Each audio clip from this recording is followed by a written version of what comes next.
नमस्ते साथियों, मैं हूं एमसी हरबार और आप देख रहे हैं सम्यक यूट्यूब चैनल पर संविधान सीरीज।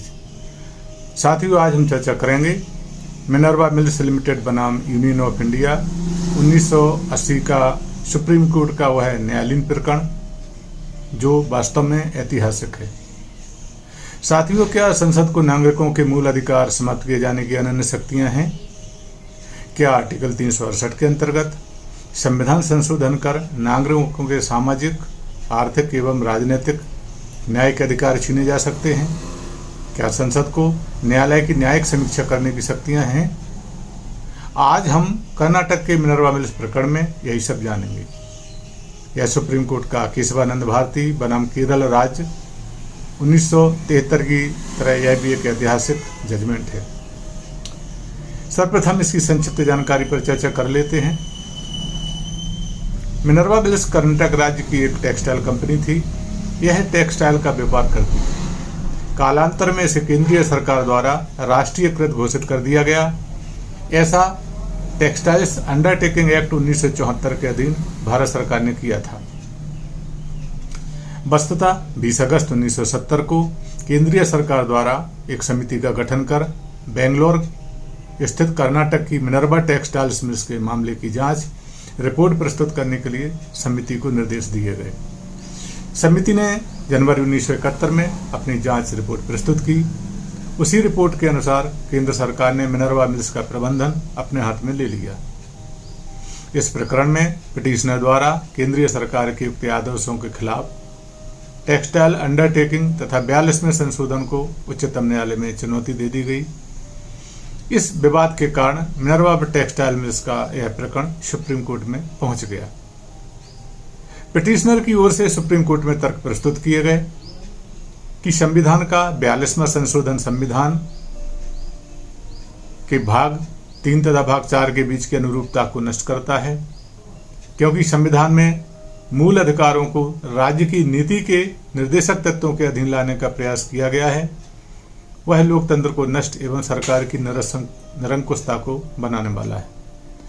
एक विचित्र बात यह है कि राज्य की नीति के निर्देशक तत्वों के क्रियान्वयन के लिए केंद्र सरकार ने मूल अधिकारों की बलि देने की कोशिश की। पिटीशनर ने आगे कहा कि सरकार ने इमरजेंसी घोषित की है तो मूल अधिकार केवल आपातकाल के ही दौरान निलंबित रहते हैं, न कि हमेशा के लिए। लेकिन 42वें संशोधन द्वारा राज्य की नीति के निर्देशक तत्वों के मूल अधिकारों पर प्राथमिकता दिए जाने से ऐसा लगता है कि मानो यह व्यवस्था सदैव के लिए लागू हो गई हो, अर्थात इमरजेंसी की स्थायी घोषणा की गई है और मूल अधिकार सदैव के लिए निलंबित हो गए।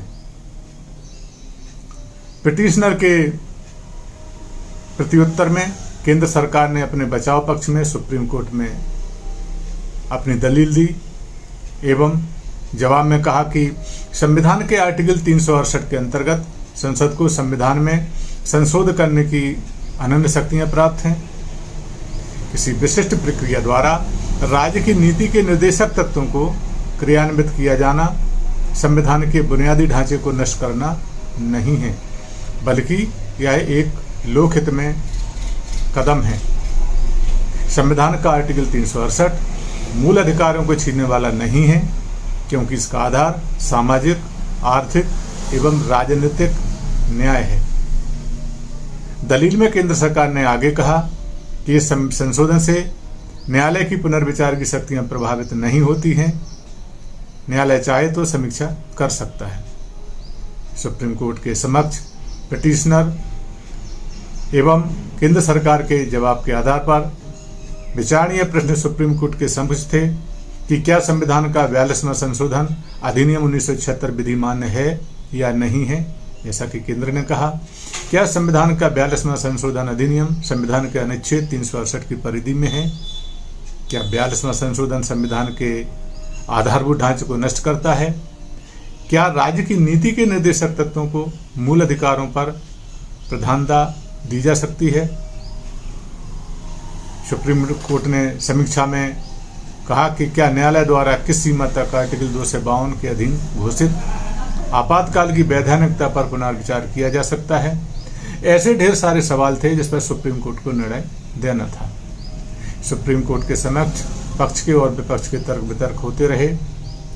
एवं सुप्रीम कोर्ट ने अपने निर्णय में सुनवाई के समय एक विशेष पीठ द्वारा कराई गई और यह निर्णय मुख्य न्यायाधीश वाई.पी. चंद्रचूड़ द्वारा सुनाया गया। फैसले में कोर्ट ने कहा कि न्यायालय द्वारा पिटिशनर एवं केंद्र सरकार के सभी तर्कों पर हमने गंभीरता से विचार किया है तथा आर्टिकल 368 के अंतर्गत संविधान में संशोधन करने की संसद की शक्तियां असीमित नहीं हैं। संसद द्वारा संविधान में कोई संशोधन नहीं किया जा सकता जिससे संविधान का आधारभूत ढांचा ही नष्ट हो जाए। कोर्ट ने कहा कि 42वें संशोधन द्वारा संविधान के आर्टिकल 368 के 2 नए खंड 4 एवं 5 जोड़े गए हैं। इन दोनों को न्यायालय द्वारा असंवैधानिक माना जाता है क्योंकि खंड 4 संविधान के किसी भी संशोधन को न्यायालय में जाने से रोकता है, जबकि खंड 5 संसद की संविधान संशोधन करने की शक्ति को असीमित करता है। भारत का संविधान शक्ति पृथक्करण के संदर्भ में नियंत्रण एवं संतुलन के सिद्धांत पर आधारित है। यदि न्यायालय की पुनर्विचार की शक्तियों को समाप्त कर दिया जाता है तो निश्चित तौर से सरकार में निरंकुशता का भाव पैदा हो जाएगा और नागरिकों के मूल अधिकार अर्थहीन हो जाएंगे। न्यायालय ने अपने निर्णय में यह भी कहा कि संसद द्वारा संविधान में ऐसा कोई संशोधन नहीं किया जा सकता है जिसमें संविधान की सर्वोच्चता को आंच आ जाए। मूल अधिकारों को राज्य की नीति के निर्देशक तत्वों के अधीन नहीं किया जा सकता क्योंकि वे दोनों एक दूसरे के अनुपूरक एवं अनुरूप हैं। अंततः न्यायालय द्वारा पिटिशनर की याचिका को स्वीकार कर लिया गया। यह सुप्रीम कोर्ट का लैंडमार्क जजमेंट है जिसमें भारत के नागरिकों के मूल अधिकार सुरक्षित हैं एवं संविधान का मूलभूत ढांचा बरकरार है। साथियों, मिनर्वा बिल्स प्रकरण में से संबंधित वीडियो आपको कैसा लगा? यदि अच्छा लगा हो तो कृपया सब्सक्राइब करें, बेल आइकन पर बटन दबाएं जिससे आने वाले संविधान सीरीज के नोटिफिकेशन आप तक पहुंच सकें। पूर्व के जारी सभी वीडियो यूट्यूब के सम्यक चैनल पर उपलब्ध हैं। हमें इंस्टाग्राम, फेसबुक पर लाइक, शेयर और कमेंट करें एवं फॉलो करें।